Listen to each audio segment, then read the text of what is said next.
السلام عليكم ورحمة الله وبركاته. الحمد لله رب العالمين وبه نستعين، والصلاة والسلام على خاتم الأنبياء والمرسلين نبينا محمد وعلى آله وصحبه أجمعين. أما بعد. Hadirin hadirat para pelajar yang dirahmati Allah Subhanahu wa taala, rahimanillah wa iyyakum. Kita matah balik dalam pengajian kita dalam kitab Safinatun Najah ini pergi kepada Kitabus Salah. Setelah mana hari itu kita ambil Kitabus Saum, memandangkan kedatangan bulan Ramadan Al-Mubarak. Dan kita sudah pun, saya ingat anda sudah pun membincangkan secara apa yang menjadi asas bagi bab-bab taharah, bersuci. Jadi kita akan masuk kepada beberapa perkara asas tentang hukum hakam solat. Jadi pengarang rahimahullah ta'ala memulakan dengan kitab usul yang dikata faslun. Fasal. A'dharus salati ifnan. An-nawmu wan nisyan. Dia kata keuzuran untuk meninggalkan salat. Dia nak habaq awal-awal kata salat ni adalah benda yang rukun, yang fardu, yang tidak boleh ditinggalkan kecuali ada dua sebab saja. Jangan duk main tanya dah, jangan duk bagi alasan dah. Saya tanya lagi, ustaz saya ni kerja begini, saya kerja begitu. Jangan duk tanya, tak ada. Hang kerja apa ke? Hang macam mana ke? Salat ni yang Tuhan Azza wa Jalla, Allah Ta'ala kata boleh tinggal dua sebab saja. Tu pun tinggal, kena qadha. Tinggal bukan anda tak buat tu. Tinggal tu pun kena qadha. Apa dia kata? Dah eloklah sebelum kita nak bincang azhar solat ni pasal dia Kitabus Salah. Kitabus Salah. Syarih di sini dia buat main lah macam biasalah orang belajar apa dia maksud salat. Ya, salat ni adalah dari segi bahasa maknanya al-hun wal 'athf. Ya. Kecenderungan dan kelunakan kepada sesuatu. Sebab tu dia digunakan untuk merujuk kepada ad-du'a bil khair, permohonan-permohonan yang berbentuk kebaikan, memohon kebaikan. Dan dari segi istilah syarak yang dikehendaki dengan salat di sini ialah aqwalun wa af'alun makhsusatun muftatahatun bitakbir wa mukhtatamatun bitaslim, maqrunatun bin niyah. Dia adalah ucapan-ucapan dan perbuatan-perbuatan yang khusus. Dia terdiri daripada ucapan dan perbuatan yang khusus yang dimulakan dengan takbir Allahu Akbar dan disudahi dengan taslim, dengan salam, disertai dengan niat. Maka sebab itu ulama kata rukun salat ni ada pembahagiannya kepada ruknun qalbi wa ruknun qawli wa ruknun fi'li. Rukun salat terbahagi kepada qalbi, sisi hati, iaitulah niat. Dan ada qawli, ucapan seperti takbir Allahu Akbar, seperti salam Assalamualaikum, seperti at-tahiyyatu lillah, seperti suratul Fatihah. Ini rukun ucapan. Dan ada sisi rukun fi'li, perbuatan seperti berdiri, rukuk, i'tidal, sujud, duduk antara dua sujud. Ya, ini adalah perbuatan. Ya.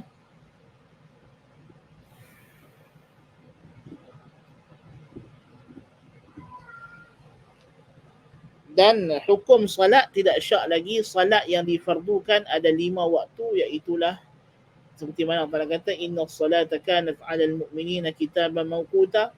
Sesungguhnya salat itu adalah kefarduan ke atas orang mukmin yang telah ada waktunya, mawquta. Dan salat itu Allah kata aqimus salata liduluki syamsi ila ghasaqil laili wa qur'an al-fajri inna qur'an al-fajri kana mashhuda. Itulah 5 waktu.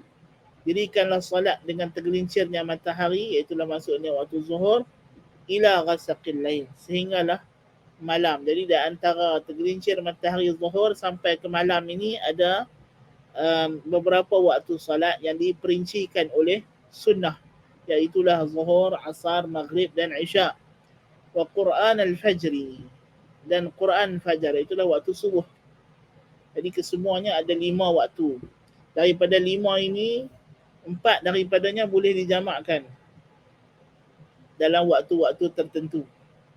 Iaitulah zuhur boleh dijamak dengan asar dan maghrib boleh dijamak dengan isya. Ya.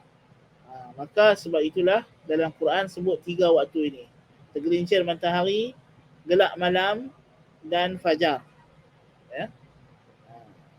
Walaupun dari segi perinciannya ada 5 waktu. Tetapi ada 4 salat ini dia boleh digabung dalam satu waktu.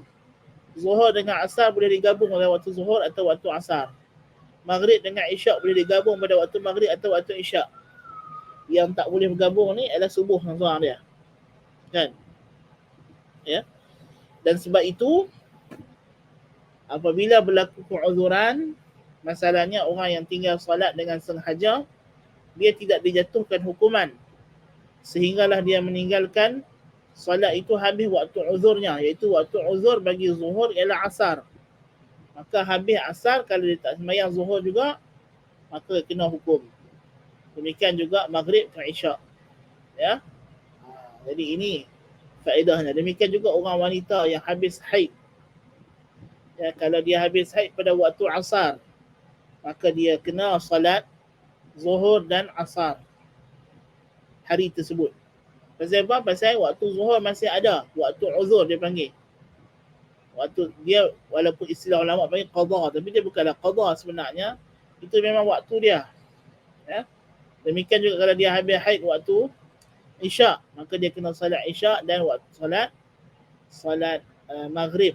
Kerana waktu maghrib masih ada waktu uzur. Waktu uzur maghrib itulah waktu yang kita boleh jamak takhir sehingga isyak. Ya.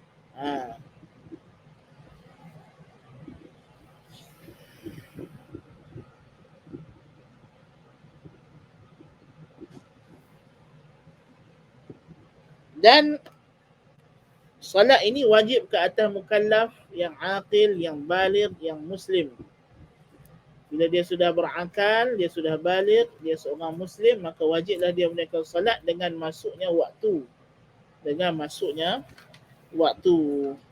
Ya.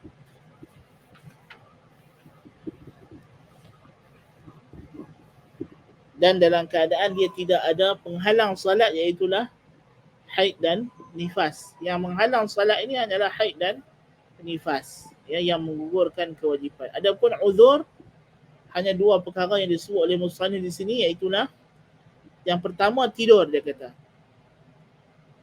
Tidur, orang yang ketituran sebelum masuk waktu. Orang yang tidur, dia belum masuk waktu zuhur, dia tidur. Lepas tu sedap-sedap dah asar. Ya. Maka dia dalam keadaan ini dia tidak berdosa dan dia kena qadha bila dia jaga. Ya, demikian juga orang yang tidur sebelum masuk waktu asar. Sedap-sedap dah masuk waktu maghrib, maka dia kena qadha dan dia tidak berdosa. Ya. Adapun orang yang tidur setelah masuk waktu, jikalau dia tahu dia boleh bangkit dan jaga, maka ini kita kata tidak berdosa, tapi adalah makruh untuk dia tidur setelah masuk waktu. Ya, tapi kalau dia, dan dia juga wajib qadha kalau terlepas waktu. Apa dalil kata tidur ni kena qadha? Nabi SAW dalam satu musafir pernah tertidur, ya, di satu wadi bersama dengan para sahabat hingga terlepas sembahyang waktu subuh. Maka Nabi bangkit, Nabi qadha. Ya. Dan dalam hadis Nabi kata, man nama 'an salatin aw nasiyaha falyusalli idza tadhakkar. Nabi kama qala Nabi sallallahu alaihi wasallam, Nabi kata siapa yang tidur ataupun terlupa, maka hendaklah dia solat bila dia jaga ataupun ingat. Jadi tidur yang pertamanya hukumnya ialah kalau dia tidur dalam keadaan dia tahu bahawa dia tidak akan sempat solat, maka hukumnya jelas. Jika telah masuk waktu dan dia tidur, dalam keadaan dia tahu bahawa dengan dia tidur ni dia tidak akan terjaga, maka ini adalah haram dan tetap kena wajib qada. Telah menjadi hampir ijma' ulama, salat sama ada ditinggalkan dengan sengaja atau tidak sengaja, maka wajib diqada. Ya, telah wajib diqada. Hanya beberapa pandangan tertentu daripada sebagian ulama yang melihat jikalau solat itu sudah ditinggalkan terlalu lama sehingga dia sendiri sudah tidak ingat, maka itu tidak wajib qada. Itu pandangan sebagian ulama. Ya, tapi yang afdalnya dia qada. Tapi solat yang baru ditinggalkan yang masih diingati berapa, maka itu kena qada. Ya.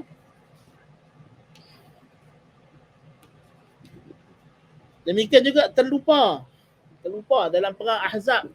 Ya.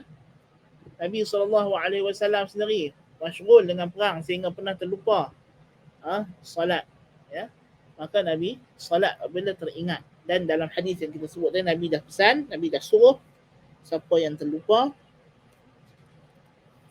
maka hendaklah dia melaksanakannya.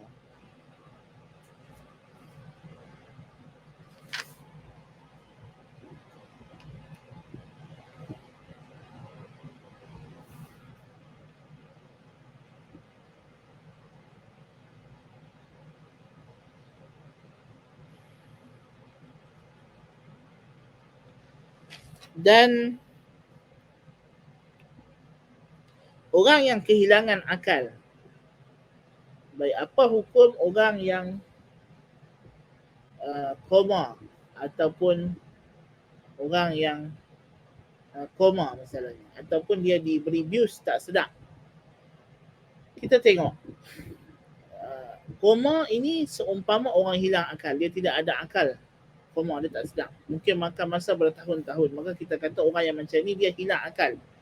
Maka solat yang dia tinggal sepanjang dia koma ini adalah tidak wajib, kerana dia macam orang yang hilang akal, macam orang gila, dia tidak ada akal untuk solat. Ya. Adapun orang yang diberi bius, ya, yang ini dia macam orang tidur, maka dia kena qada setelah dia jaga ataupun sembuh. Ya. So ini sahaja 2 uzur salat. Awak sebagai doktor, awak sebagai polis, awak sebagai menteri, awak sebagai ahli parlimen, apa kerja awak, operator mesin, ya, tidak ada uzur untuk tinggal salat. Tidak ada uzur untuk tinggal salat. Cumanya bagi mereka yang macam ini, yang dalam keadaan kerja yang menyebabkan mereka tak boleh nak melaksanakan salat sepenuhnya dalam waktunya, maka mereka ini ada rukhsah yang namanya al-jam'u lil hajah, jamak kerana keperluan. Jamak kerana keperluan, seperti doktor yang nak buat operation kepada pesakit yang mungkin makan masa berjam-jam, dia mungkin masuk operation tu sebelum waktu zuhur dan hanya akan selesai operation pada waktu asar. Jadi dia tak ada nak tinggal, kan? Maka kita kata dia boleh jamak takhir di waktu asar. Ya. Ataupun dia akan buat operation waktu asar, masuk waktu zuhur, dia tahu bahawa dia tak akan boleh tinggal melainkan masuk maghrib, maka dia boleh jamak takdim. Al-jam'u li al-hajah, jamak kerana ada hajat dan keperluan yang mendesak. Ya. Tapi selagi mana dia boleh solat, masalahnya dia boleh ganti doktor lain, ya, maka itu tidak memberi dia kelonggaran untuk jamak tadi. Dia kena solat pada waktunya juga, ya. Macam ahli parlimen kan, ahli parlimen boleh jamak? Tak boleh lah, dia boleh tinggal parlimen kan. Solat lebih penting daripada bergaduh dan berpekik dan memekak dan melolong, ya. Dia wajib solat pada waktunya, tak boleh dah tinggal solat, jamak solat pula. Siapa nak bahas parlimen? Hanya duk terkinjam-kinjam, menjerit-menjerit saja, tidak ada apa faedah pun. Solat itu lebih utama, lebih penting, ya. Baik.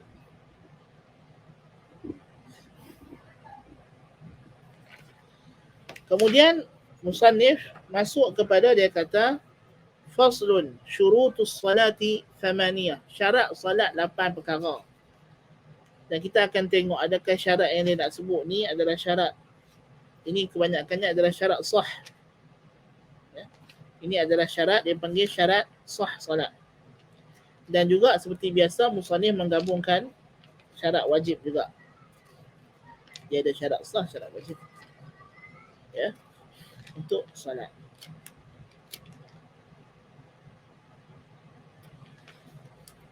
Baik, dia kata yang pertama sekali ialah taharatul hadatsain. Suci daripada dua hadas. Hadas kecil dan hadas besar. Dengan kaedah-kaedah penyucian yang telah kita sebutkan tadi. Telah kita bincangkan macam mana cara nak wudu, cara nak mandi wajib, cara nak tayamum.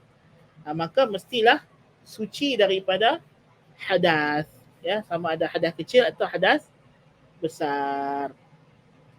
Ya, kalau dia tak dapat nak mensucikan dirinya daripada hadas, air tak ada, tanah pun tak ada, tayamum pun tak boleh, maka ini yang kita namakan dia sebagai faqid al-tahurain, orang yang kehilangan dua cara bersuci. Maka macam mana dia nak buat? Orang yang kehilangan dua cara bersuci ialah dengan dia salat hurmatan lil waqti. Salat sebagai menghormati waktu, dia wajib salat bila masuk waktu. Tetapi bila dia sudah boleh bersuci nanti, dia kena wajib juga atasnya qada. Wajib atasnya qada. Wa taharatu 'anil najasati fi thawbi wal badani wal makan. Dan suci daripada najis. Macam mana nak menghilangkan najis sudah dibincangkan juga. Apa itu najis sudah diselesaikan juga pada bab sebelumnya. Pada pakaian. Yang pertama, pakaian yang kita nak pakai mestilah suci daripada najis. Walaupun pakaian itu lebih daripada had yang menutup aurat. Bukan bermakna, dia kata nanti aurat lelaki di bawah pusat sampai atas lutut. Apa yang di antara pusat dengan lutut. So kalau kata seluar dia di bawah di hujung kaki kena najis, tak apa, dia kata kawasan ni bukan wajib tutup. Kita kata tak. Kalau pakai seluar panjang, kita pakai kain pelekat, kalau pun kena najis di hujung kain pelekat dan najis itu bukan najis yang dimaafkan, tetap tidak sah salat. Mesti suci sepenuhnya. Ya, daripada najis yang tidak dimaafkan. Adapun najis yang dimaafkan, tak apalah. Yang kita dah bincang sebelum ni kan. Jadi pada pakaian, wal badan, dan badan, tubuh badan, mana-mana anggota badan juga tidak boleh ada najis yang tidak dimaafkan. Najis yang dimaafkan seperti darah luka, itu dimaafkan. Ya, darah luka diri sendiri. Kan orang luka tangan, kan darah dah keluar. Kan? Itu kita kata najis itu dimaafkan, kan? Ya, dimaafkan. Ya. Dan darah jerawat sikit, ya, itu dimaafkan. Tapi yang tak dimaafkan maka tidak boleh. Ya. Pada badan, tubuh badan mesti suci daripada najis. Dan tempat wal makan. Tempat ini ialah ruang yang kita sujud. Seluas kawasan sujud kita dan rukuk kita. Kawasan yang kita pakai untuk sujud dan rukuk itu adalah tempat salat. Katalah dia ada sejadah besar. Kan orang ni kan beli sejadah Turki hak gebu-gebu, hak empuk-empuk tu kan. Besar pula tu, kan. Jadi kita kata kawasan yang dia kena pastikan suci daripada najis ialah kawasan yang muat untuk dia rukuk dan sujud. Adapun kalau najis itu ada di hujung sejadah, kan, yang mana lepas daripada tempat sujud dan rukuk dia, maka itu tidak, kita kata dia tidak menjejaskan solat. Ya.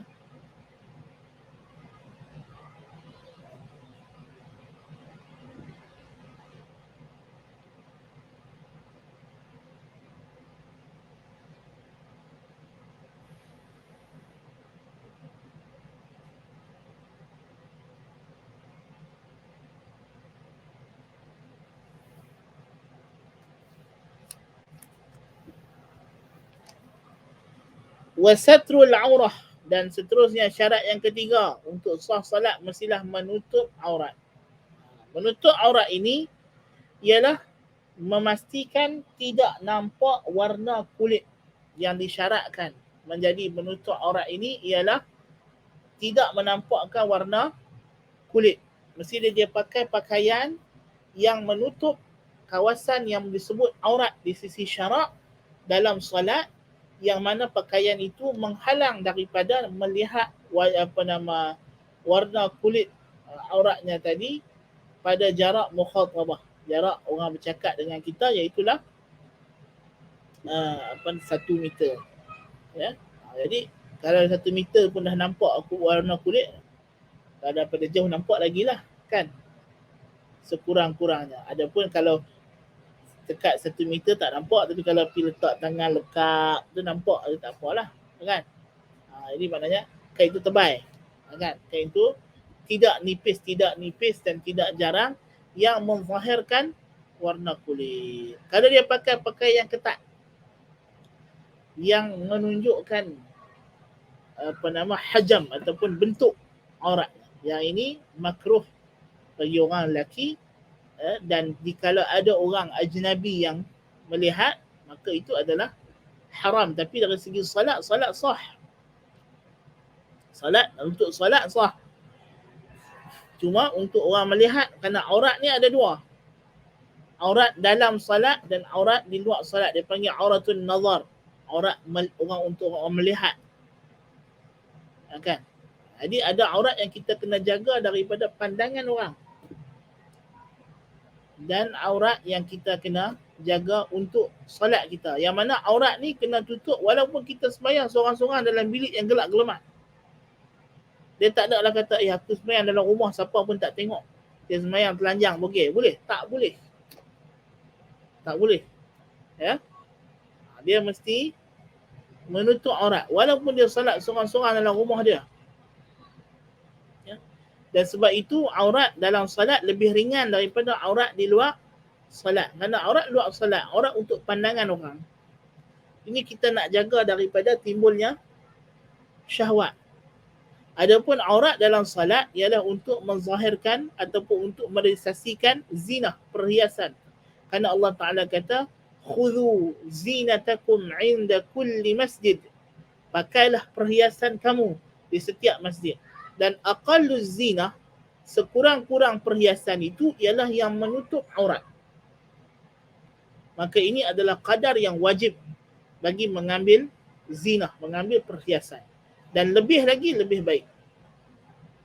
Sebab itu datang dalam hadis Nabi SAW melarang orang lelaki yang ada dua pakaian salat tanpa ada sebarang baju di atas tengkuknya atau bahunya.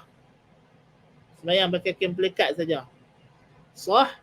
Tapi kalau dia ada baju dan dia boleh sembahyang dengan pakai baju, maka yang afdalnya ialah dia pakai baju bagi orang lelaki kan. Jadi apakah had aurat bagi orang lelaki dan orang perempuan dalam solat? Yang pertama, syarat kita sebut tadi, tak boleh menampakkan warna kulit, dan mestilah dia menutup daripada arah atas dan arah keliling. Arah atas dan arah keliling. Macam kain pelikat orang lelaki pakai kan, kot bawah ni boleh nampak dah. Bawah tak tutup, terbuka, seluar pun sama juga kan. Tapi yang penting ialah atas dengan keliling tutup. Jadi sebab tu kalau baju dia luas ataupun baju dia tak berbutang, menyebabkan nampak dalam, dia nampak aurat dia, bila orang tengok kot atas baju nampak aurat dia. Yang ni menyebabkan tidak sah salat. Ya. Tapi kalau kot bawah itu tidak mengapa. Ni salatnya sah, bukan makna boleh bagi orang tengok. Orang tengok dia tak haram. Ya. Tapi dari segi salat walaupun orang nampak tapi tetap sah. Dan yang berdosa tu orang yang pergi mengintai lah. Ya. Baik.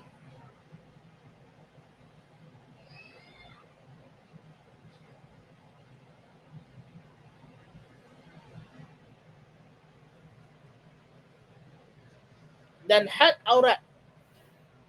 Tengok ada tak dia sebut? Ustaz ni sebut tak had aurat? Ya. Ustaz ni ada sebut fasal yang khusus untuk aurat. Nanti kita akan datang pada fasalnya. So syarat yang ketiga ialah menutup aurat, dan perincian aurat akan datang pada matan khusus Syekh akan sebut, garang akan sebut pada berkenaan dengan aurat. Yang seterusnya wastiqbalul qiblah, dan menghadapkan diri ke arah qiblat, iaitu ain Kaabah. Yang dikehendaki dengan menghadap qiblat ini ialah kita menghadap zat Kaabah. Ya. Kerana Allah Ta'ala menjadikan Kaabah itu sebagai qiblat, arah. Arah. Ya, fawalli wajhaka syatral masjidil haram. Hadapkanlah wajahmu ke arah Masjidil Haram, kerana di sana ada Kaabah. Dan Nabi kata idza qumta lis-salati fa'asbighil wudu' fa'asbighil wudu' thumma istaqbilil qiblah. Kalau kamu nak salat, sempurnakan wudu' dan menghadaplah ke qiblat. Dan hendaklah menghadap qiblat itu secara yakin jikalau kita berada dekat dengan Kaabah. Iaitu seperti orang yang semayang dalam Masjidil Haram, dia kena pastikan memang bahagian dadanya ini menghadap betul-betul berdepan dengan ain Kaabah. Kalau penjuru dia betul. Dia tak boleh kata ini penjuru Kaabah, dada dia sini. Tak boleh. Dia mesti dada dia ke situ. Ya. Kalau ini dinding Kaabah, dia mesti tepat ke sini. Dia tak boleh bengkok macam itu. Kaabah duduk sini, ni Kaabah, dia menghadap macam tu. Ataupun dia semayang tepi ni. Kan? Kaabah macam ni, dia semayang sini, dia menghadap gitu. Tak jadi. Kan? Jadi dia kena macam tu. Lepas tu kita tengok orang semayang di Kaabah tu, dia pusing keliling kan. Mesti. Dan kalau jauh daripada Kaabah, tak nampak Kaabah, mestilah secara zon yang paling pasti, paling hampir. Sebab tu kita kena tengok sudut derajah semayang itu. Kan? Jangan kita selagi kita boleh yakin ke mana arah itu. Kalau dia lari jauh sangat, tak betul lah. Kalau lari jauh sangat, tak betul. Kan? Kalau tidak terlalu jauh, tidak mengapa. Ada ingat dalam fatwa di Malaysia, dia berkata tak boleh lari daripada lebih daripada 3 darjah. Kan? Kalau lari 3 darjah, lebih dari 3 darjah, itu dah kira menyimpang. Jadi kita kena tahu sudut kiblat kawasan kita ni berapa. Kan? Jadi kalau dalam range itu, kan?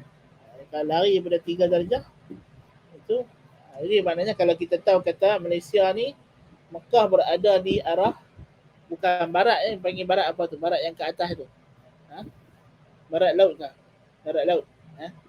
Barat yang nak dekat ke utara. Kan? Itu kiblat kita tu menyerang. Kan? Kalau dia menghadap barat, straight barat, tak betul itu. Kan? Pasal kalau dia menghadap ke barat, itu dia bukan menghadap Mekah, itu dia menghadap Afrika ke apa. Kan? Jadi kena pastikan. Walaupun kita tak boleh nak tepat-tepat, ya, tapi kita kena pastikan kita tidak menyimpang jauh. Adapun masjid-masjid yang telah didirikan oleh Nabi SAW, maka kiblatnya kena ikut kiblat masjid itu. Macam Masjid Nabawi, macam Masjid Qiblatain, itu kiblat itu telah diyakini itu adalah arah yang kita kena ikut. Ya.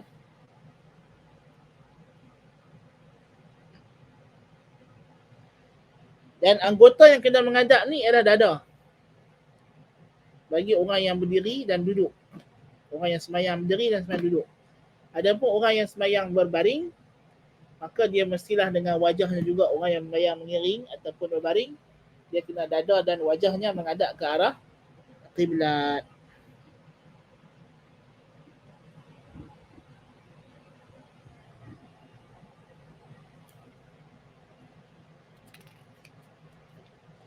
Dan wajib ke atas orang yang nak semayang untuk dia berijtihad. Ni. Inilah ijtihad yang diwajibkan ke atas orang awam dalam ibadat, iaitulah berijtihad mencari arah kiblat. Jadi jikalau ada dua orang masuk ke hutan dan mempunyai ijtihad yang berbeza arah kiblat, masing-masing guna kompas masing-masing dan yakin dengan kompas masing-masing, maka masing-masing solat menghadap ke arah kiblat yang diijtihad oleh masing-masing. Dia tak boleh taklid sebab dia disuruh menjadi mujtahid dalam waktu itu. Ini dalam keadaan kita tidak jumpa orang yang fiqah. Tapi kalau kita semayang dalam pekan, tempat yang kita boleh tanya orang, kita semayang dekat hotel, tersilap arah kiblat, buat macam mana? Kena qadha lah, kena semayang, bukan kena qadha, kena ulang semayang lah kalau waktu masih ada. Ya, kena ulang semayang. Pasal kita boleh tanya, ya, kita boleh cari arah kiblat. Tapi ini kalau kita pergi di kawasan yang kita tak boleh tanya siapa, yang memerlukan kemahiran dan kepandaian kita untuk mencari arah kiblat, maka dalam situasi itu kita dibenarkan berijtihad, dan kalaupun lepas itu ternyata salah, dimaafkan.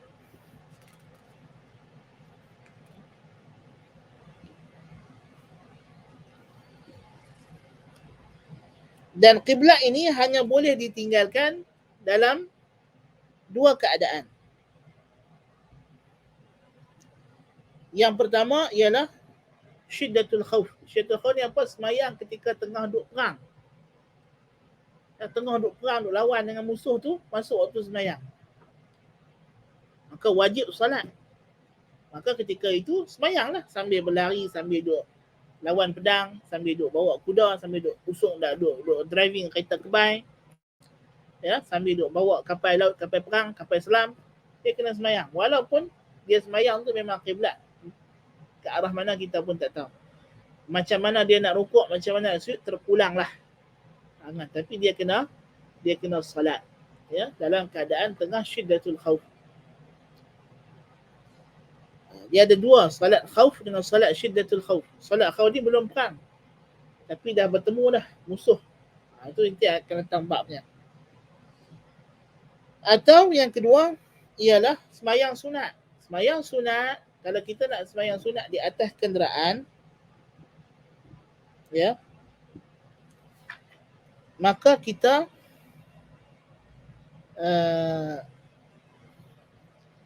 dalam keadaan kita musafir.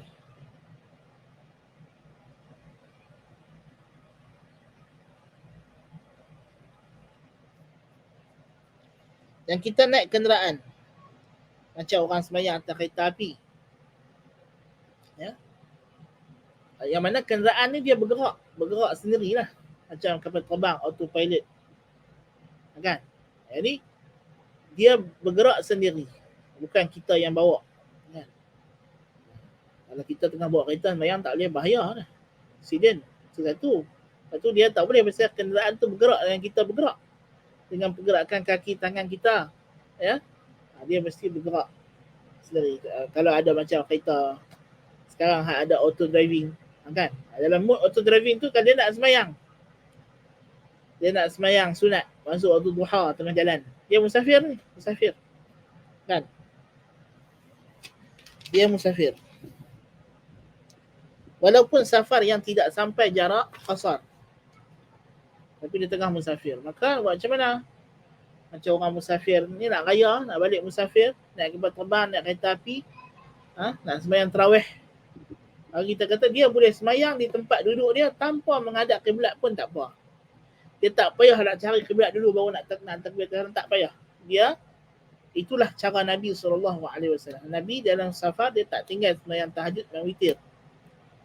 Nah, ini samalah kita nak balik raya, tak tinggal, jangan tinggal semayang tarawih, kan? Seboleh-bolehnya. Jadi semayang atas kenderaan, kan? Arah mana pun tak apa. Ni bagi yang balik dengan kereta api kapal terbang lah, ataupun bas, kan? Bagi yang naik kereta, mereka boleh berhenti R&R, semayang, kan?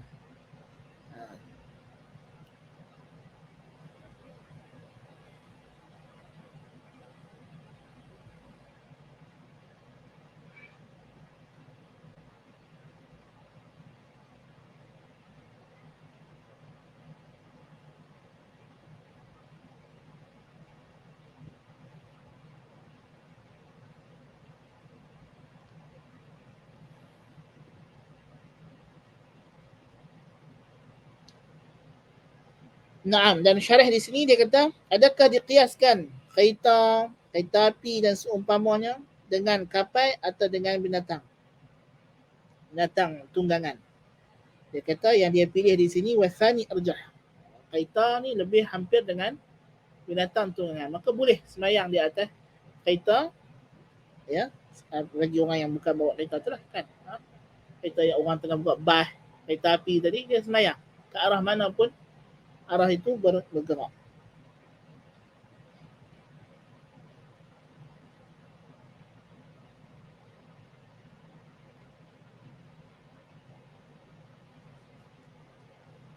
Adapun semayang fardu, selagi mana kita boleh turun, kita kena turun, berhenti. Yang fardu dia tak boleh semayang atas kenderaan, kecuali kita kata macam apa nama, kapal terbang yang mana mungkin kita tidak, selagi boleh berdiri kena berdiri, selagi boleh berdiri kena berdiri. Ya, kalau kita semayang atas kapal terbang yang fardu, macam setengah kapal terbang dia sedia kawasan untuk semayang macam Saudi Airlines kan, atau kereta api pun ada surau. Tapi kalau kata kereta api tu bergerak tak boleh berdiri, dia boleh semayang duduk. Janganlah kalau nak gagah berdiri juga tertomoh kan, macam orang pergi kerja naik MRT, LRT waktu subuh, dia semayang atas LRT, ya kena semayang. Ya, selagi boleh berdiri dia kena berdiri atas LRT, MRT. Kalau tak boleh berdiri dia semayang dalam keadaan duduk, dan dia kena cari kiblat. Sebab dia fardu.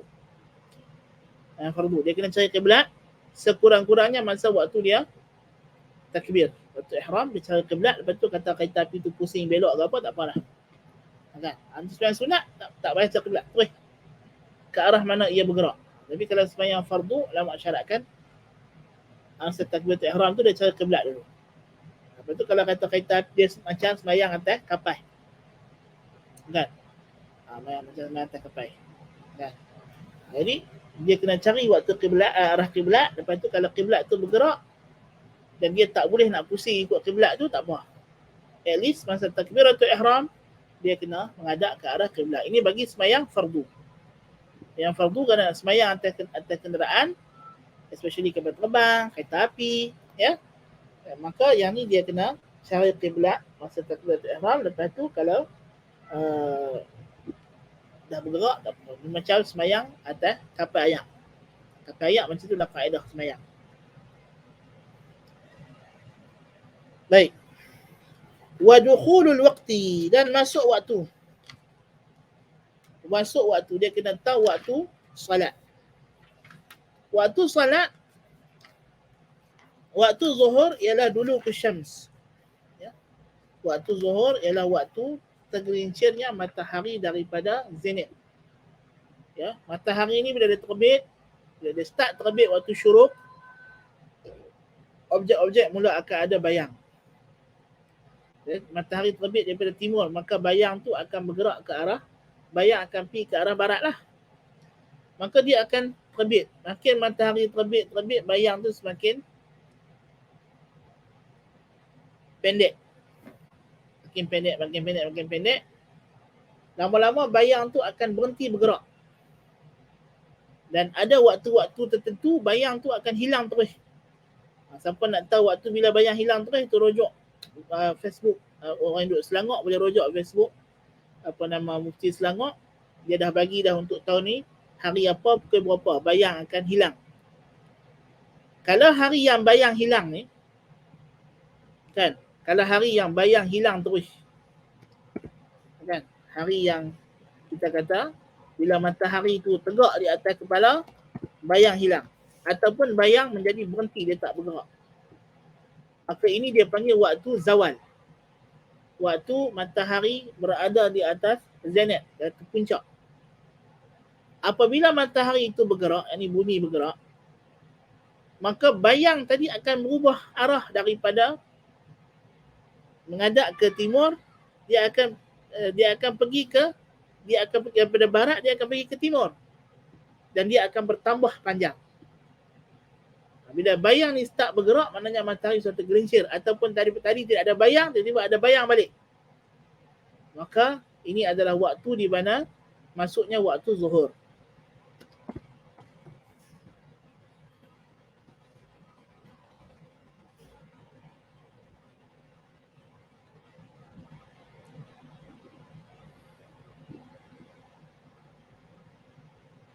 Dan biasanya jarak itu lebih kurang seminit lebih sahaja. Ya. Jarak dia itu ialah seminit, 1 minit lebih. Ya.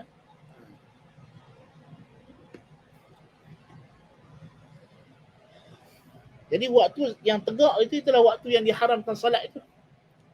Waktu yang diharamkan salat. Bila matahari itu tergelincir, maka itulah waktu yang masuknya waktu zuhur. Kemudian bayang ni akan terus bergerak. Ya. Dan dia akan bertambah panjang sampailah bayang itu menjadi sama panjang dengan objek. Ditambah dengan bayang masa zawal. Jadi kalau kita nak tahu waktu solat dengan bayang ni, macam mana kita kena ukur? Bayang masa matahari tegak tadi berapa? Katalah bayang masa matahari tegak tadi ialah 3 cm. Objek yang kita guna untuk ukur bayang ialah 10 cm. Ya? Atau 15 cm. Bila bayang itu sampai panjang dia, kalau kata objek tadi 15, tambah dengan 3, 18 cm, maka inilah masuknya waktu asar. Masuknya waktu asar. Ya. Bila panjang objek, bayang sama dengan panjang objek ditambah dengan bayang waktu zawal. Ya. Ataupun kalau hari yang memang tak ada bayang langsung, maknanya sama panjang dengan objek lah. Kalau kata tadi 15 meter, bila panjang tu 15 meter dan lebih sedikit, maka itu adalah masuknya waktu asar. Masuknya waktu asar. Waktu asar ini akan berterusan sampai tenggelamnya cakra matahari.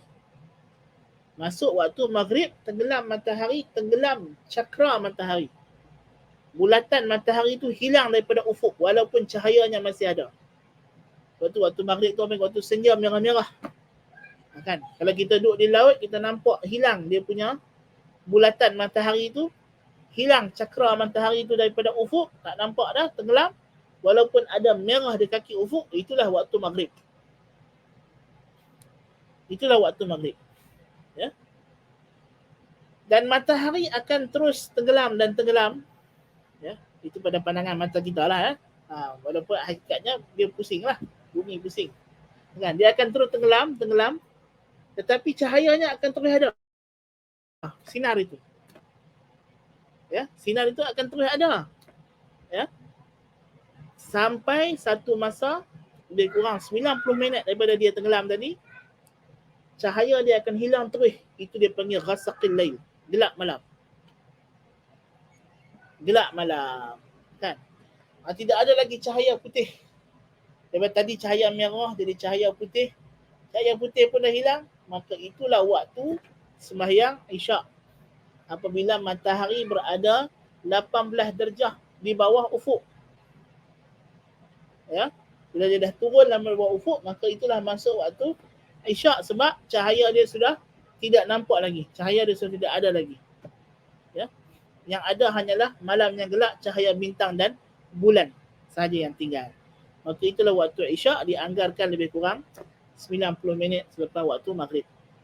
Ya. Based on anggaran. Ataupun 1 jam setengah. Ya. 1 jam setengah atau 90 minit lepas maghrib, itu ialah kita bukan selalu kita nak ada takwim. Kalau kita masuk hutan ke apa, tak bawa takwim ke apakah, kita kena tahu lah. Kan? Dan matahari akan mula terbit pula. Okay, dia akan berjalan sampai nak masuk subuh. Pagi subuh. Bila subuh? Iaitulah apabila cahaya matahari mula menzahirkan dirinya di ufuk langit. Seperti benang yang halus. Itu yang Allah kata, hatta yatabayyana lakum al-khaytul abyadu min al-khaytul aswad. Dia cahaya yang sangat halus. Yang kita sekarang duduk di pekan, pencemaran cahaya kan. Banyak cahaya lampu kereta, cahaya bangunan, kita mungkin tak boleh nampak. Sebab tu orang yang nak tengok waktu subuh ni, mereka buat takwim tu, mereka tunggu di laut tu. Ya, di tengah laut pantai tu. Tempat hak gelap semua tu. Mereka tengok pukul berapa nampak cahaya tu. Kan? Lepas tu bubuh dalam takwim. Kan? Dah faham tu. Semua orang dia kata awak tapi tak nampak pun. Kita ada pencemaran cahaya, lampu 4 jam, lampu macam-macam. Pasal apa? Cahaya dia sangat halus, bagaikan benang putih di atas benang hitam. Kan? Jadi itulah kita kata masuk waktu subuh itu. Itulah lebih kurang matahari itu sudah berada pada 18 darjah di bawah ufuk, dia nak terbit. Kalau tadi waktu isyak matahari jatuh ke bawah 18 ke 20 darjah. Bawah 18 darjah matahari jatuh, maka itu hilanglah cahaya, betul tak? So bila matahari itu naik balik 18 darjah, dia akan nampaklah cahaya. Itulah cahaya, dia panggil cahaya fajar. Fajar sadiq. Fajar sadiq. Kan? Yang mana dia merentang. Dia dalam keadaan macam benang. Adapun cahaya yang melintang di langit di tengah-tengah malam, cahaya yang melintang macam ekor musang, yang ini adalah dia panggil fajar kadhib. Fajar kadhib belum masuk waktu subuh. Kan? Fajar kadhib ni lepas dia terbit, lepas tu dia hilang, masih gelap. Adapun fajar sadiq ni bila dia dah terbit, maka matahari akan makin naik, makin cerah, makin cerah, makin cerah, makin cerah. Ya. Maka itu adalah waktu salat. Itu adalah. Dan waktu subuh berterusan sehingga terbitnya cakra matahari. Bila keluar kepala bulat matahari sikit, maka habislah waktu subuh. Itu namanya terbit matahari, namanya waktu syuruq. Dan matahari itu akan terbit naik tinggi. Sama tinggi, orang Melayu dulu dia panggil tinggi galah. Kalau macam kita lah ni tinggi tiang elektrik, tiang lampu lah. Itulah waktu duha. Ya, itu waktu duha. Baik. So itu adalah masuknya waktu. Sebab Allah kata inna salata kanat 'alal mu'minina kitaban mawquta. Salat itu ialah difardukan ke atas orang mukmin secara berwaktu. Dan Nabi SAW diajak oleh malaikat Jibril alaihissalam waktu salat. Ya. Waktu salat. Dan bolehlah kita berpandukan waktu salat itu kepada kiraan takwim ataupun kepada azan seorang muazzin yang dipercayai yang ada tahu waktu salat. Ya. Dan syarat waktu salat ni masuk, kita mesti salat dalam keadaan kita sudah kuat zan. Kita sudah ijtihad. Kata memang dah masuk waktu salat. Adapun kalau kita salat dalam sangka-sangkaan, lepas tu kita kata dah masuk ke belum? Masuk dah kot, tak apa dah kot. Kalau main sangka-sangka tak boleh. Salat itu dikira tidak sah. Walaupun terbukti salat tu dalam waktu. So siapa yang masuk salat dalam keadaan dia main agak-agak, tanpa dia periksa dulu dah masuk ke belum waktu salat, maka salat tidak sah. Walaupun salat itu berlaku dalam waktu. Adapun orang yang main yang dah periksa, dah semak, ya, maka salatnya adalah sah. Wal ilmu bi fardiyatiha wa alla ya'taqida fardan min furudiha sunnah. Dan hendaklah dia tahu, dia beriktikad solat itu fardu. Kalau dia sembahyang subuh dengan niat subuh ni adalah sembahyang sunat, maka tidak sah. Ya, tidak sah. Maka dia tidak boleh beriktikad sembahyang yang fardu itu sunat. Dia mesti iktikad sembahyang yang fardu itu fardu. Ya. Dan dia tidak beriktikad mana-mana rukun solat sebagai sunat.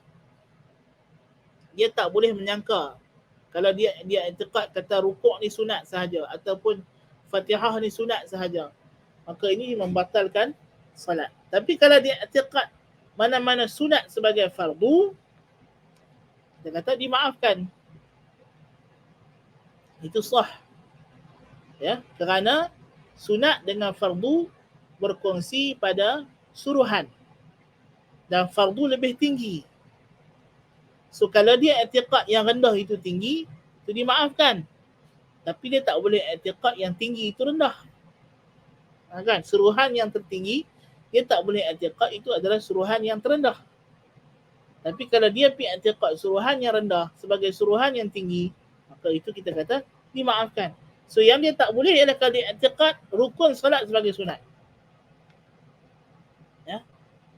Atau apa-apa fardu, nutup aurat ke, kan, suci daripada hadas ke, ini semua dia mesti i'tiqad dianya adalah fardu.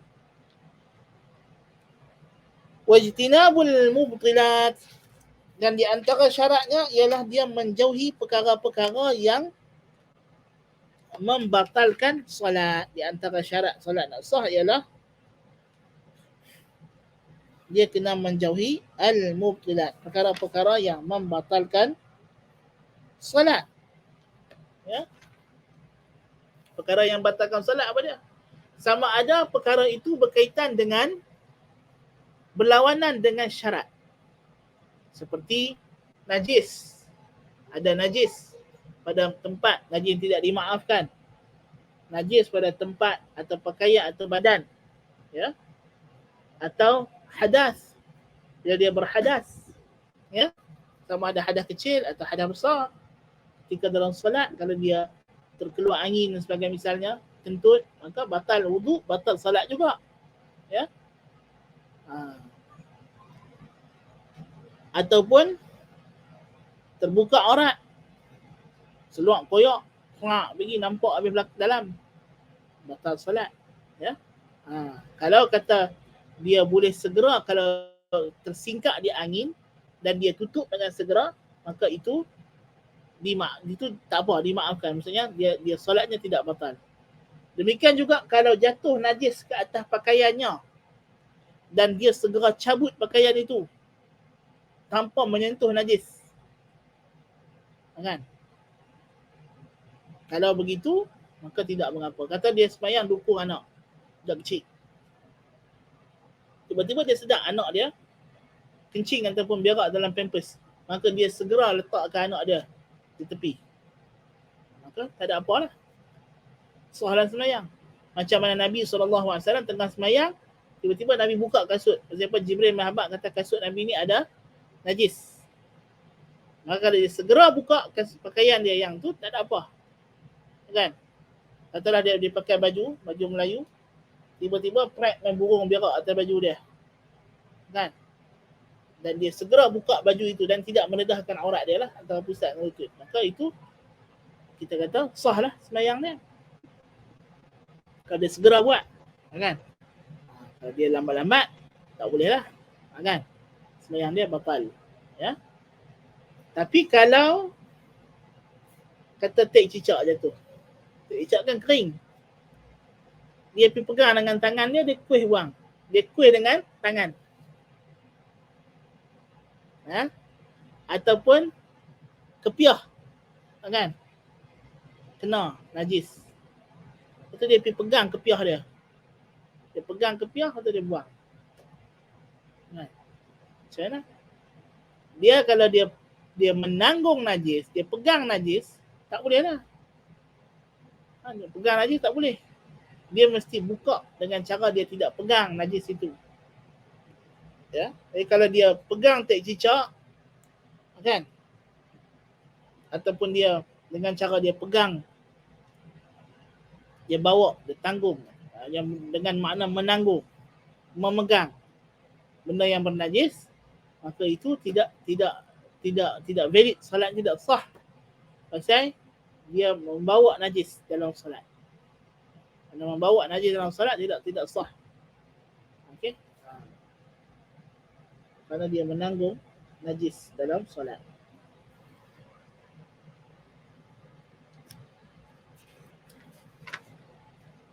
Di antara perkara yang membatalkan solat ialah perkara yang membatalkan puasa. Apa yang batal puasa, batal solat. Makan, minum, ada makanan lekat celah-celah gigi dan dia boleh buang, tapi dia tak buang, dia pergi telan, batal solat. Minum dalam solat, batal solat. Ya. Makan, minum, ya, itu apa yang batal puasa, batal solat. Muntah dengan sengaja, batal solat. Kalau dia muntah dengan tak sengaja pun, kalau kena pakaian dia, muntah adalah najis. Itu batal solat dengan sebab lain, dengan sebab najis. Ya? Dan mulut dia bernajis, dia muntah. Orang bila muntah, walaupun tak ada apa dalam mulut, tapi mulut dia ni berhukum najis, dia kena kumuk, kena basuh. Ya? Di antaranya ialah perkara yang menafikan asas khusyuk dalam solat. Asas khusyuk ni apa? Asas tamakninah. Iaitulah dia bergerak banyak dalam sembahyang. Pergerakan yang tidak berkaitan dengan maslahah solat atau pergerakan yang tidak dibenarkan dalam solat, bergerak dengan sengaja, dengan sia-sia. Kan tengah-tengah solat tu ambil lenguh tangan lah, dia pun angkat tangan, ayun tengah. Pergerakan anggota yang besar ini kalau bergerak lebih daripada, atau bukan lebih lah, 3 kali berturut-turut, maka batal lah solat dia. Dia boleh bergerak kalau 1 berhenti sat, lepas tu 2 tak berturut-turut, apa itu dia kira pergerakan yang sedikit. Kan dia solat dekat dengan pintu, lepas tu ada orang ketuk nak masuk pintu tu kunci, dia suar tangan, buka sikit, tak apalah kan, pasal itu pergerakan yang sedikit kan. Habis kalau pergerakan yang banyak, tidak boleh. Dia berjalan daripada hujung sah nak pergi depan sekali, dia berjalan tak berhenti. Itu kalau orang tengok daripada jauh, orang kata tak sembahyang kan. Babit dia ialah pergerakan yang kalau orang tengok daripada jauh, orang kata dia ni tak sembahyang ni kan. Itulah yang ulama hadkan dengan 3 pergerakan anggota yang besar 3 kali berturut-turut. Pergerakan anggota yang besar 3 kali berturut-turut, itu menunjukkan dia abas, dia main-main dalam sembahyang, dia menyebabkan dia batal solat. Demikian juga orang yang meninggalkan rukun solat, ya, kalau dia tak buat rukun solat dengan sengaja, dia tak baca Fatihah, dengan sengaja dia meninggalkan tahiyat akhir masalahnya dengan sengaja, ya, maka itu membatalkan solat. Tapi kalau dia terlupa, tertinggal rukun kerana terlupa, itu membatalkan rakaat. Dia lupa baca Fatihah rakaat pertama, dia kena buat apa? Dia kena tambah 1 rakaat lagi lah. Sebab itu dia tidak batal solat, tapi dia membatalkan rakaat. Okay, dia kena tambah 1 rakaat lagi dan dia sujud sahwi. Dan di antaranya ialah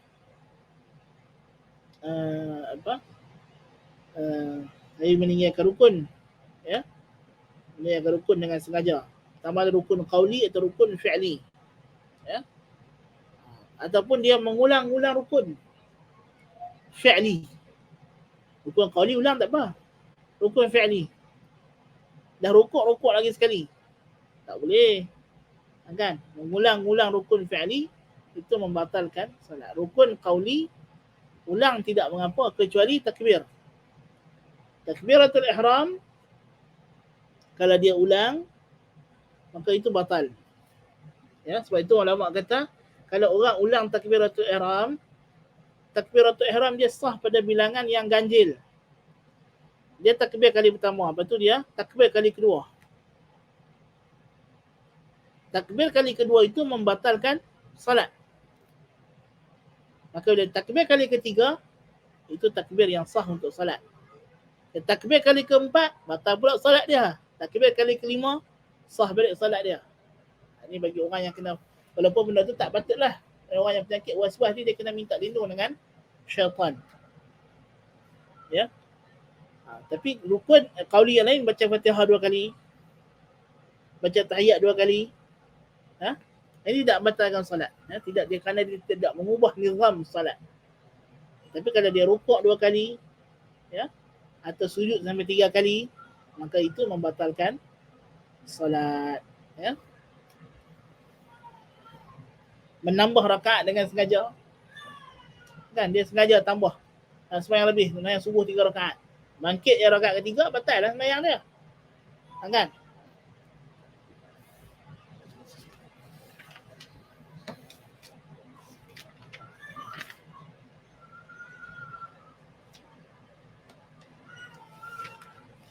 Kemudian musannif kata, so ini adalah syarat-syarat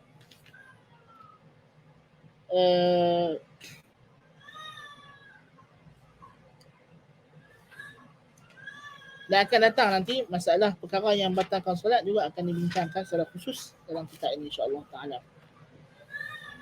Ini adalah syarat-syarat salat. Kemudian musannif terangkan kepada kita apa dia hadas. Dia kata al-ahdath itsnan, asghar wa akbar.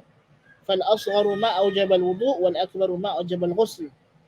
Dia kata hadas ada dua, hadas besar dan hadas kecil. Kecil dan besar. Hadas kecil yang mewajibkan wudu' dan hadas besar yang mewajibkan mandi, ni kita telah bincangkan. Kemudian dia kata al-aurat. Fasal pada menyatakan aurat. Aurat ialah bahagian anggota anak Adam yang diharamkan oleh syarak untuk mendedahkannya dalam salat atau dipertontonkan kepada ajnabi. Ianya ada dua kategori aurat. Yang pertama aurat satar, anggota yang wajib ditutup ketika dalam salat, dan yang kedua yang wajib ditutup atau dilindungi daripada pandangan orang di luar salat, yang mana orang itu orang ajnabi. Orang ajnabi ni maksudnya bukan suami isteri lah. Ada pun antara suami isteri tak ada had aurat, kan? Dan menutup aurat adalah wajib, sama ada untuk salat, dia adalah syarat salat, dan daripada ajnabi juga adalah wajib. Ya, kerana Nabi SAW kata, "Ghatti fakhidak fa innal fakhidha min al-aurah." Tutuplah paha kamu. Nabi kata kepada Jarhad, kerana paha itu daripada aurat. Jadi dia ada perintah untuk kita menutup aurat. Dan perintah untuk menjaga, qul lil mu'minina yaghuddu min absarihim wa yahfazu furujahum. Perintah wa yahfazu furujahum ini perintah wajib menutup aurat bagi lelaki dan untuk perempuan. Qul lil mu'minati yaghuddna min absarihinna wa yahfazna furujahun. Perintah untuk menundukkan pandangan dan menjaga kemaluan. Ini adalah perintah untuk menutup aurat. Ya, menundukkan pandangan, kita dilarang melihat aurat orang dengan sengaja. Ya. Jadi kalau dia tak tutup aurat tapi kita tak boleh tengok. Dan orang juga kita sendiri disuruh menjaga aurat kita jangan sampai orang tengok. Ya. Maka ini adalah perkara wajib. Dan Nabi kata la yanzuru ar-rajulu ila auratir rajul wala tanzuru al-mar'atu ila auratir mar'ati. Tidak boleh orang lelaki memandang aurat lelaki, wanita memandang aurat wanita. Ya. Dia kata al-auratu arba'un. Aurat ini ada 4 kategori. Yang pertama dia kata auratur rajuli mutlaqa. Aurat orang lelaki secara mutlak dalam dan luar solat. Ya.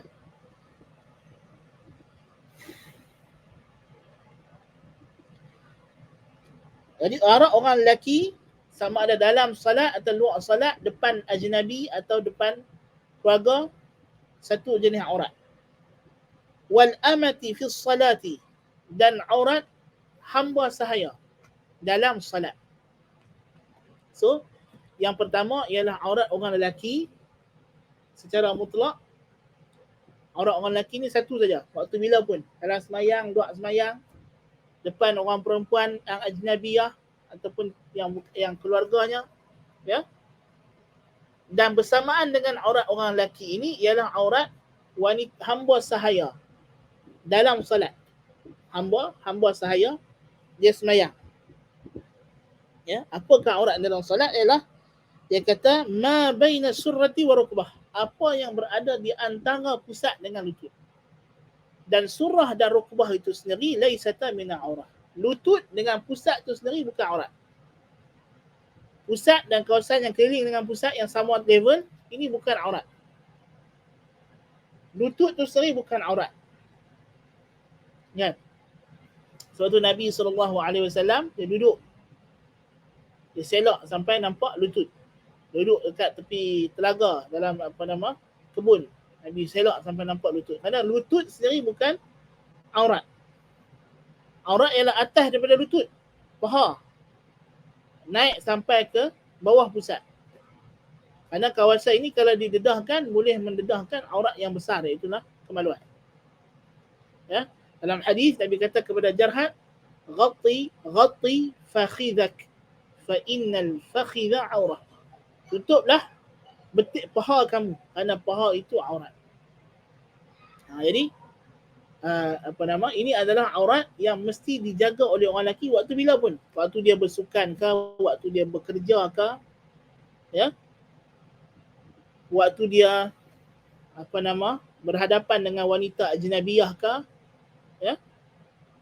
Jadi dia dibolehkan sebab orang lelaki ni dia buat kerja-pekerjaan yang memerlukan dia mendedahkan tubuh badannya kadang-kadang. Pekerjaan berat, ya. Tetapi orang wanita dilarang memandang pada tubuh lelaki tanpa keperluan. Duk mentang-mentang orang lelaki tadi kata badan dia bukan aurat, kan dia duk buat kerja, duk berkebun ataupun duk tukang, dia buka lah baju. Ada orang perempuan mana duk main tengok badan dia, tak boleh lah. Perempuan tu tak boleh tengok, kan? Orang lelaki tadi dia boleh buka, ya, kerana dia ada keperluan. Orang lelaki ni ada keperluan, okey. Tapi orang perempuan tu duk usah badan dia, itu tak boleh. Perempuan punya perbuatan orang perempuan tadi tidak dibenarkan sebab dia disuruh menundukkan pandangan, ya. Demikian juga amah, hamba sahaya, bila dia solat, aurat dia dalam solat, bukan di luar solat, dalam solat. Di luar solat dia kena tutup lah. Dalam solat kan, dia buat kerja dalam rumah sebagainya, maka solat aurat dia ialah antara pusat dengan lutut juga.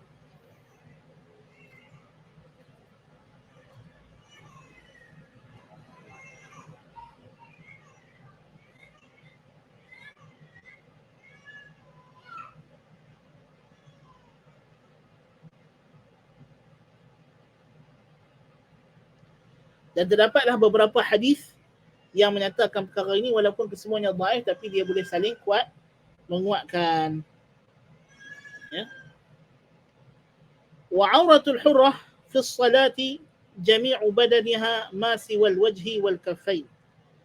Adapun aurat wanita yang merdeka, yang bukan hamba sahaya, yang telah baligh, ya, dalam sembahyang auratnya adalah seluruh tubuhnya kecuali muka dan tapak tangan, zahir dan batin, ya. Jadi orang perempuan dalam sembahyang yang dia boleh buka ialah wajahnya, ya, wajah, ya, wajah ini, dagu bawah kena tutup, dan tapak tangan sampai kepada kur', ya. Ini yang boleh nampak bagi dia masa dalam solat. Kaki kena tutup. Tapak kaki yang bawah ni kalau dia pijak atas sejadah, maka tertutup tapak kaki, maka itu sudah cukup. Itu sudah cukup. Dia tak wajib pakai stokin. Dia pakai telekung lihat labur tu cukuplah menutup, ya, menutup tapak kaki, ya. Ini adalah aurat dalam solat. Ini aurat dia hak paling ringan. Dah ada lagi lah ringan tu, tapi ini antara yang teringan. Dalam sembahyang dia kena jaga yang ni. Kalau terdedah lebih daripada yang ni, rambut ke, telinga nampak ke, tengkok nampak ke, ya, ternampak lengan sikit ke, ini akan menjejaskan keabsahan solat dia.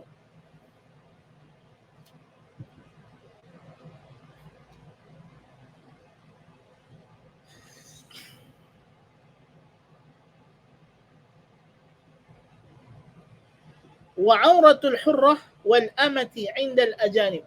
Dan aurat wanita merdeka di hadapan lelaki yang bukan mahram, yang bukan suami dan bukan mahram. Aurat perempuan di depan orang lelaki yang bukan suami dia, bukan mahram dia. Ini berdasarkan mazhab Syafi'i yang mu'tamad. Yang mu'tamad berdasarkan mazhab Syafi'i, iaitulah jami'ul badan, seluruh badan, yakni including dia punya wajah dan tapak tangan. Di dalam mazhab Syafi'i, orang perempuan kalau keluar rumah atau berhadapan lelaki ajnabi, dia wajib pakai veil, pakai face veil, wajah, pakai purdah yang tutup muka dia, dan dia boleh buka mata untuk melihat jalan, ya. Dan wajib pakai sarung tangan ataupun tudung yang labuh yang dia boleh masukkan tangan dalam tu. Ini berdasarkan qaul yang mu'tamad dalam mazhab Imam Syafi'i radhiyallahu anhu. Demikian juga kalau dia semayang di tempat yang terbuka, seperti di masjid, ya. Dalam mazhab Syafi'i juga dia kena tutup kalau ada lelaki ajnabi yang melihat, ya. Itu. Dalam waktu haji dan umrah, kalau dalam ihram dia tak boleh pakai niqab, tetapi dia kena tutup dengan milhafah, dengan kain. Macam orang Melayu kan pakai, orang Melayu dulu dia pun pakai kain pelekat. Dia pakai tudung, betul, dia ambil kain pelekat, dia tutup muka, jadi keluar. Orang Melayu dulu lah, kan. Sebelum penjajah main bawa pakaian mereka, dan kita dijajah secara pakaian, setelah kita dijajah secara minda dan pemikiran, orang Melayu dulu, orang perempuan dia pakai tudung, betul, dia pakai kain, gebak kain, kain pelekat atau kain batik itu, dia guna untuk kalau ada orang lelaki ajnabi lalu, dia tutup muka dia. So dia hanya wajib tutup itu ketika ada orang lelaki ajnabi lah, supaya orang tak tengok muka dia. Bukan kalau duduk sama-sama dia boleh buka. Jadi macam tu juga waktu ihram boleh buat macam itu. Sebab yang dilarang dalam ihram ialah pakai niqab, bukan yang dilarang menutup wajah. Setengah orang dia pergi ajak jemaah haji, dia kata orang perempuan dalam ihram dilarang menutup muka. Bohong lah. Yang tak boleh tu niqab. Niqab ni ialah apa yang dibuat untuk mengikut bentuk wajah, yang macam mask, ya. Kan itu adalah yang diikat di wajah, melekat di wajah. Adapun kain yang jauh, ini sabit isteri-isteri Nabi guna untuk tutup wajah mereka ketika dalam ihram.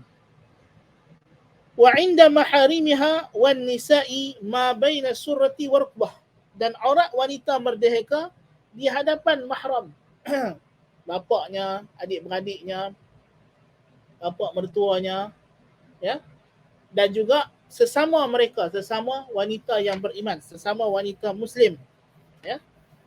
Maka yang wajib ditutup ialah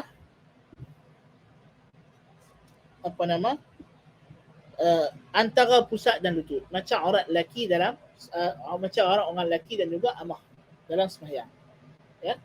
Sebab tu orang perempuan mesti dia ada keperluan depan mahram dia, mungkin dia nak menyusu anak dia, selama mana tidak menimbulkan fitnah. Jadi kalau dia menyusu anak dia depan pak dia, ya, ataupun depan adik-beradik dia, itu dia tidak dikira membuka aurat, ya, kerana aurat dia depan mahram ialah antara apa yang di bawah pusat sampai atas lutut, ya. Tapi lebih afdalnya kalau dia menjaga, eloklah sekadar dia membuka sekadar apa yang terdedah ketika waktu dia buat kerja. Waktu buat kerja, kepala, tangan, kaki, ini yang biasa terbuka. Dan aurat ni ada macam-macam, dan kita sudah pun bincang, anda rasa kita dah bincang terperinci juga masa kita ambil tafsir surah An-Nur, ya, kita sudah bincang ayat tentang aurat, ya.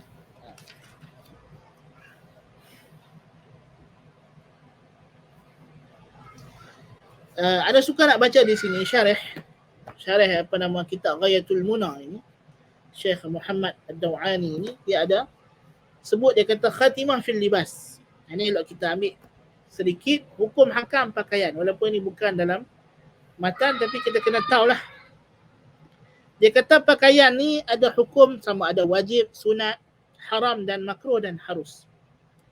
Adapun pakaian yang wajib itu yang menutup aurat dan boleh menjaga kita daripada mudarat, panas dan sejuk. Ini adalah hak yang wajib. Yang pertama untuk menjaga aurat, yang kedua untuk menjaga keselamatan tubuh badan.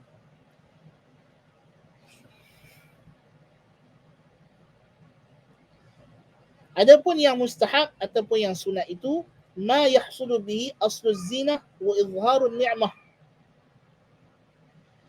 Iaitulah disunatkan kita pakai pakaian yang menzahirkan sekurang-kurangnya perhiasan dan nikmat. Janganlah pakai baju koyak rabak. Dia apa? Tan Sri kan? Pakai baju ya Allah lusuh, koyak rabak. Ini melanggar etika dan kufur nikmat. Tuhan kata wa amma bi ni'mati rabbika fahaddith. Adapun dengan nikmat Tuhanmu maka ceritakan. Kalau dah Tuhan bagi kita nikmat rezeki, kita boleh pakai baju hak elok, hak cantik, pakailah. Janganlah kan mentang dia Tan Sri, Datuk kan. Tapi orang tengok pakai luar awak pakai laih kan. Baju dengan compang camping dengan tak basuh, ya Allah. Awak dulu tu. Ini dilarang. Ini kufur nikmat. Kan?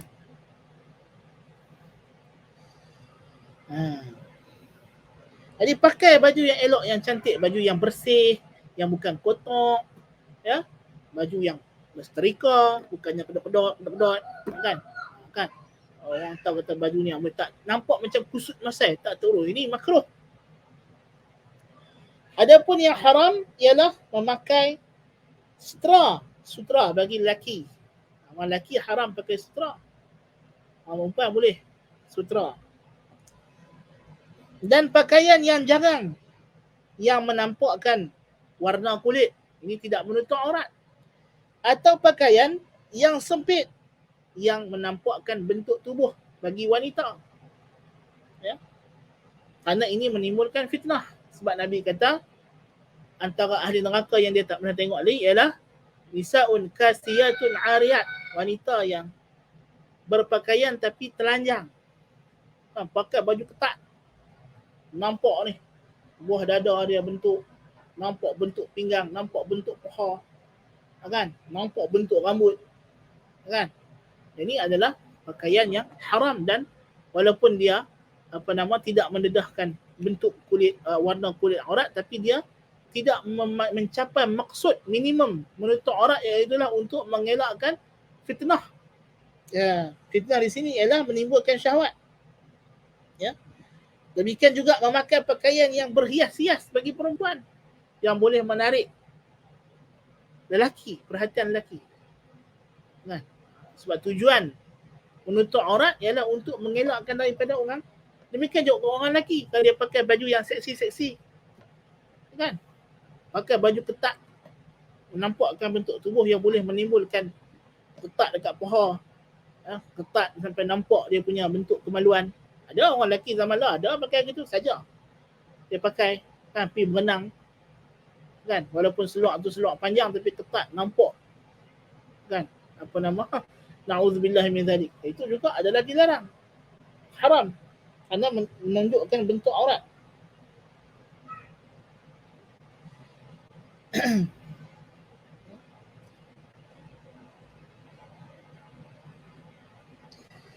Dalam hadis Usamah bin Zaid, dia kata kasani Rasulullah sallallahu alaihi wasallam qibtiyah kathifah mimma ahdaha lahu dihiyatul kalbi fakasawtuha imraati faqala li Rasulullah sallallahu alaihi wasallam ma laka lam talbas al-qibtiyah qultu ya Rasulullah kasawtuha imraati faqala Rasulullah sallallahu alaihi wasallam murha faltaj'al tahtaha ghilalahu fa inni akhafu an tasifa hajma 'idhamiha.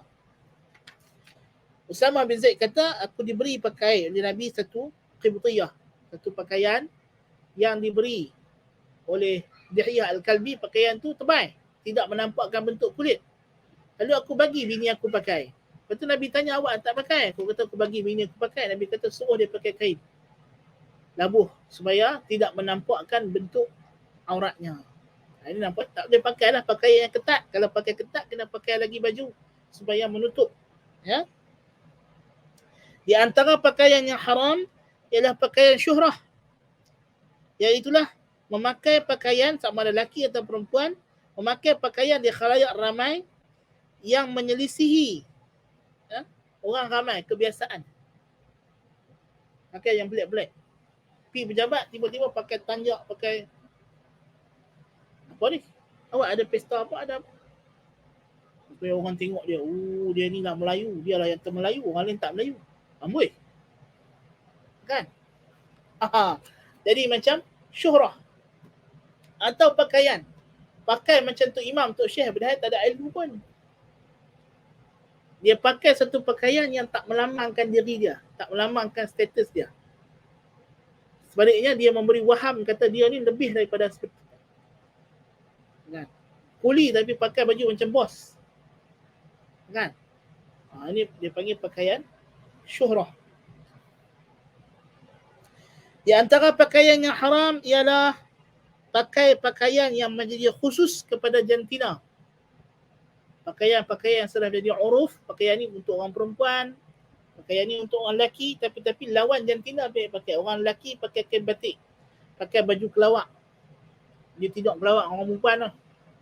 Kan? Pakai tudung, pakai telekung. Ini haram. Orang perempuan pakai seluar orang lelaki, pakai baju kemeja, pakai tie macam orang lelaki. Ini juga mengarut, ini juga haram. Ya. Di antara pakaian yang haram ialah pakaian yang meniru pakaian orang kafir. Kalau ia pakaian yang melambangkan akidah dan ibadah orang kafir, ini memang haram secara mutlak. Seperti baju padri, baju Tok Sami, ini haram dipakai. Baju topi Santa Claus, ini kerana melambangkan khusus agama. Adapun kalau pakaian itu berdasarkan uruf. Masalahnya satu tempat ni, orang Islam tempat tu mereka tak biasa pakai kemeja dan necktie. Ya? Yang mana telah menjadi adat tempat tu yang pakai necktie adalah orang kafir. Maka yang ni dilarang sehinggalah pakaian itu menjadi pakaian semua orang Islam ataupun tidak lagi terbeza dengannya. Contoh ialah syimak. Syimak ni dulu pakaian orang Yahudi. Suatu bila Anas, lepas kemudian pakaian itu tersebar di Madinah. Pasal orang Madinah kan hidup nama dengan orang Yahudi. Okey. Suatu Anas bin Malik dia masuk dalam masjid Nabawi, dia kata ka'annahum yahudu Khaybar. Aku masuk masjid, aku tengok depa ni macam Yahudi Khaybar. Maksudnya di zaman Anas bin Malik itu pakaian syimak sudah mula tersebar dan orang mula pakai. Maka memakai syimak ataupun dipanggil apa, tai lisan itu tidak lagi dilarang. Tu boleh tanya kepada Imam Malik, boleh tak pakai tai lisan, boleh pakai syimak? Malik kata di Madinah kami memang pakai. Tapi di tempat lain yang tak terbiasa pakai tai lisan, sehingga kalau kita pakai pakaian itu orang ingat kita Yahudi, maka tak boleh pakailah. Itu maksud fatwa Imam Malik. Kan? Tapi kalau zaman sekarang ni sudah terbiasa orang Arab pakai syimak, maka tidak mengapa.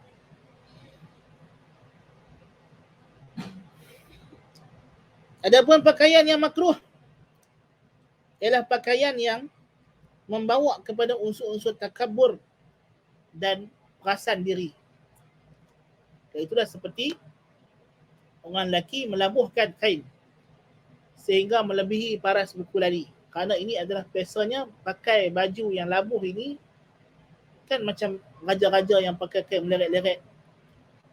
Ini adalah pakaian untuk berbangga-bangga perasan. Itu macam ada setengah raja-raja pakai baju kain meleret sampai orang kena angkat di belakang ataupun pengantin-pengantin. Ini dilarang. Ini dilarang.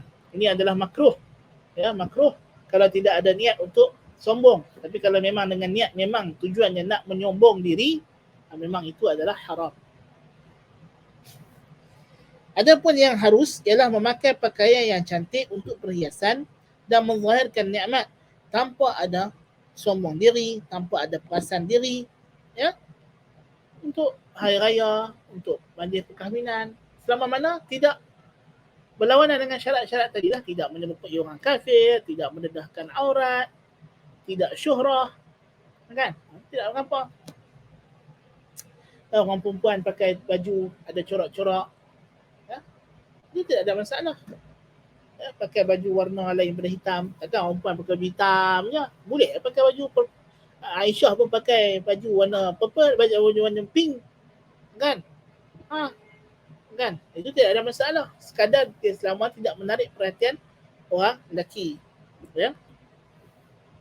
Macam kita dah terbiasa orang perempuan pakai baju kurung. Ya, baju kurung tu ada corak-corak sikit, ada warna-warni, tidak mengapa. Ya. Selama mana dia tidak ada unsur-unsur menimbulkan syahwat dan fitnah. Itu balik kepada ukuran uruf setempat. Ukuran uruf setempat. Okay. Disunatkan orang lelaki untuk pakai pakaian dalam sembahyang itu yang pakaian yang paling sempurna, yang paling cantik. Dan disunat bagi wanita untuk salat dalam 3 pakaian, iaitulah telekung, tudung yang menutup kepala dan tengkuknya, pakaian badan yang menutup badan dan kakinya, dan milhafah ataupun kain gebak, ataupun kain besar yang diletakkan di luar baju supaya menutup bentuk badan dia. Orang perempuan ni dia sunat pakai milhafah. Milhafah ni kalau macam orang Iran kan, tengok orang Iran dia berjalan dia pakai kain. Kan? Kalau macam orang Saudi dia bubuh abaya. Abaya tu dia kain yang luas, yang lebar, yang menutup bentuk badan keseluruhannya.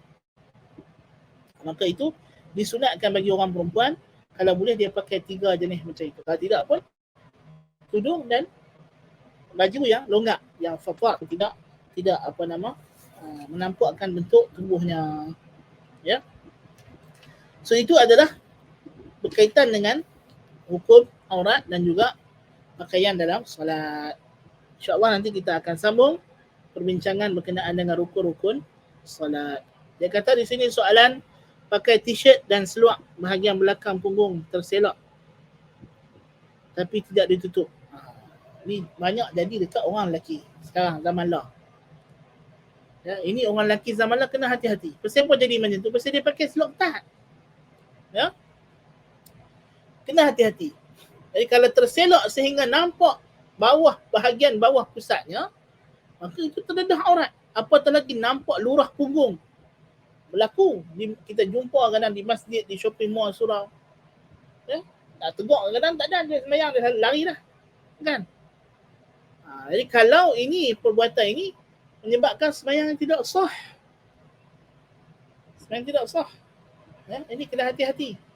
Itu pakailah t-shirt tu, pakailah t-shirt hak labuh sikit. Pakailah seluar hak yang tidak ketat, yang boleh tarik sampai atas, yang tidak terlondeh. Ini pakai seluar, dia pakai seluar tu memang dia buat fit, seluar tu fit kan, cukup-cukup. Ataupun pakai boxer yang boleh tutup. Kalau ada boxer kan, boxer tu tarik atas sikit, walaupun budaya seluar londeh dia tak bagus, tak elok. Tapi untuk sah salat, kalau ada boxer yang menutup, misalnya seluar pendek dalam dia tutup bahagian atas punggung dia itu, tak mengapa. Tapi kalau nampak sampai punggung ataupun bawah daripada bahagian pusat ini, ya, maka itu adalah terdedah aurat. Itu terdedah aurat. Dan terdedah aurat walaupun sedikit tidak dimaafkan. Itu akan membawa kepada batalnya salat. Nas'alullah al-'afwa wal 'afiyah. Ya. أقول قولي هذا وأستغفر الله العظيم لي ولكم. سبحانك اللهم وبحمدك أشهد أن لا إله إلا أنت أستغفرك وأتوب إليك. وصلى اللهم على محمد النبي الأمي وعلى آله وصحبه أجمعين. السلام عليكم ورحمة الله وبركاته.